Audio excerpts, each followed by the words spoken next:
Hi, my name is Cindy Shuman, and I'm from the College of Education. Last semester, I taught the programs of fundamentals of program evaluation, which is a graduate level class. We had about 20 students, and we used a case-based approach in that class where each student picked a program that they were familiar with, and then they used that throughout the semester to learn about the different aspects of program evaluation.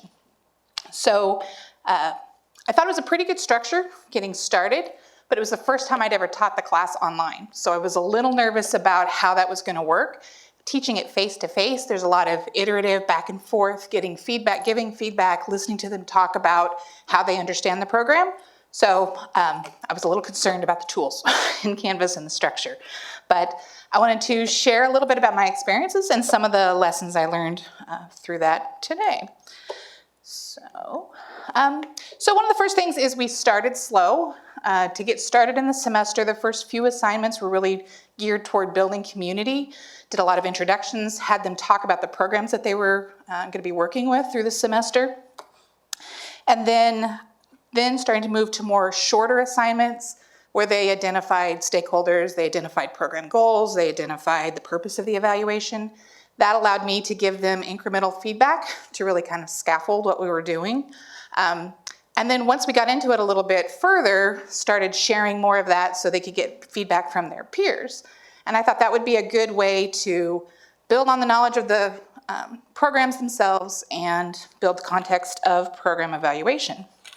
And through it all, checked in with them periodically, both one-on-one, just checking to see how things are going, seeing how their assignments are going, but then also as a group, being able to talk with them. So that was a good plan. But like most things, it didn't all go exactly as planned. So as I reflected on kind of how the semester went, I came away with 2 lessons learned. 1, never assume anything. And 2, be a model or demonstrate what you're going to do. So some of my assumptions that I kind of started with is, oh, well, these students have taken online classes before. They've navigated in Canvas. They know what they need to do. Not necessarily a good assumption to make. There's just a lot of pieces, a lot of things to go into, particularly giving feedback. So when I would read an assignment, I would leave annotated comments in the assignment. I would give them comments in their rubric and give them comments for the overall piece. And from the student side, those pieces don't all necessarily show up in the same spot. So realizing that a little bit further in, it's like, oh, I should have given more instruction on how they find those things. The second piece is about professional or academic writing. It said in the syllabus, be sure to use APA format. Not thinking I probably needed to say a little bit more on that. There are lots of pieces to using an APA style. So again, being explicit on what you want, that helps them know what to give you. And then finally, giving peer feedback.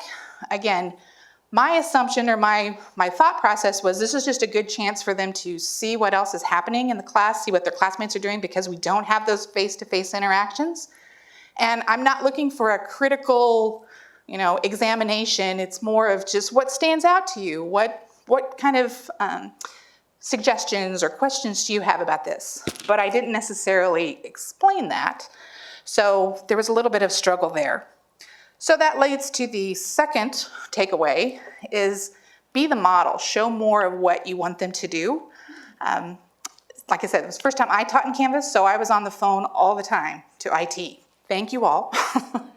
How do I find this? Where do I go to get this? How do I do things? And I tried to put those instructions in, but in talking with Laura and Trina, it's like, well, yeah, maybe you could have made a video showing you walking through the steps of how to get to where they need to see where those different pieces of feedback are.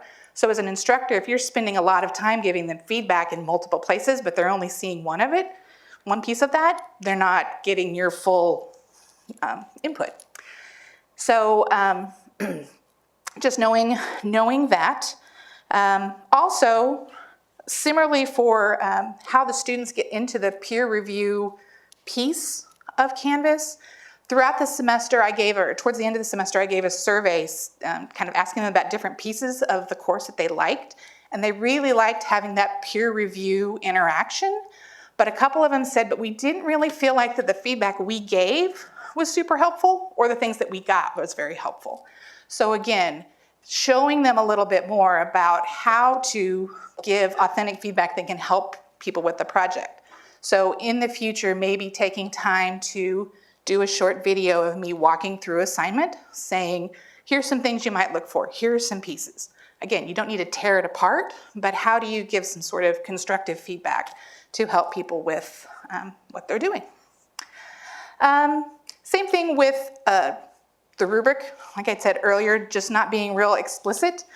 Again, I'd said be sure to use APA style, but I didn't explicitly say no smiley faces, no LOLs. So just make no assumptions, be clear, be explicit.